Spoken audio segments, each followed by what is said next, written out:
मंदिर में घंटी बजाना भी अब ध्वनि प्रदूषण हो गया। ग्रेनो वेस्ट की एक सोसाइटी में ऐसा ही कुछ हुआ, जहां मंदिर की घंटी बजाने पर ऐसा हंगामा हुआ कि पूरे शहर में चर्चा का विषय बन गया।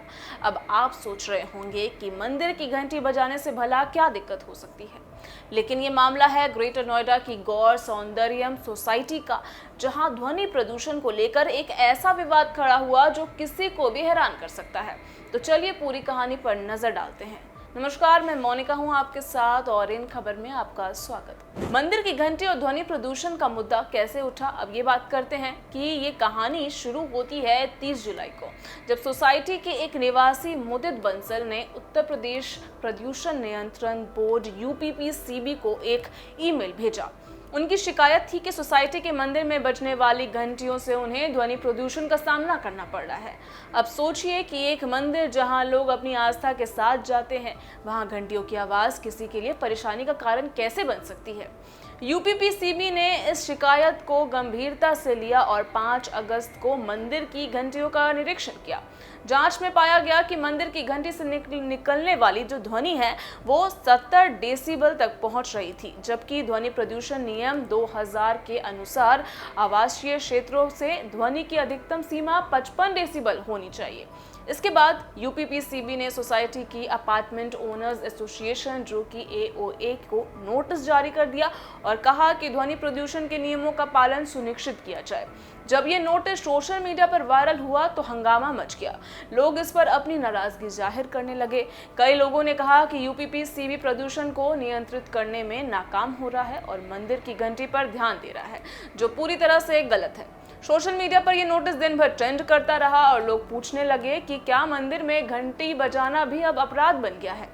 सोसाइटी के कुछ निवासियों ने भी इस नोटिस का विरोध किया। उनका कहना था कि मंदिर की घंटी से ध्वनि प्रदूषण नहीं होता, बल्कि यह आस्था का प्रतीक है। विरोध इतना बढ़ गया कि UPPCB को अपना आदेश वापस लेना पड़ा। इसके बाद सोसाइटी में यह फैसला हुआ कि इस घंटी की आवाज को धीमा कर दिया जाए ताकि किसी को भी परेशानी ना हो। अब सवाल उठता है कि आखिर इस छोटे से मामले पर इतना बड़ा विवाद क्यों हुआ। दरअसल यह जो मुद्दा है केवल ध्वनि प्रदूषण का नहीं था, बल्कि इसमें धार्मिक आस्थाओं का भी जुड़ाव था। लोगों को लगा कि मंदिर की घंटी को निशाना बनाना उनकी धार्मिक स्वतंत्रता पर हमला है।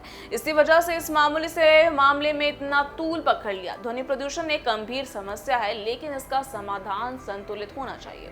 धार्मिक स्थलों की अपनी मान्यता और महत्व है और ऐसे मामलों में सरकार को संवेदनशीलता से काम लेना चाहिए। यहाँ सवाल यह नहीं है कि मंदिर की घंटी बजनी चाहिए या नहीं, बल्कि सवाल यहाँ पर यह है कि कैसे धार्मिक आस्थाओं और पर्यावरणीय चिंताओं के बीच संतुलन बनाया जाए। अब बात करें कि ये मामला हमें क्या सिखाता है, तो गौर सौंदर्यम सोसाइटी के इस मामले ने एक महत्वपूर्ण बहस छेड़ दी है। हमें ध्वनि प्रदूषण के प्रति जागरूक होना चाहिए, लेकिन साथ ही धार्मिक आस्थाओं का भी सम्मान करना चाहिए। यह मामला दिखाता है कि कैसे एक छोटी सी बात भी बड़ा विवाद खड़ा कर सकती है, अगर उसमें भावनाओं का जुड़ाव हो।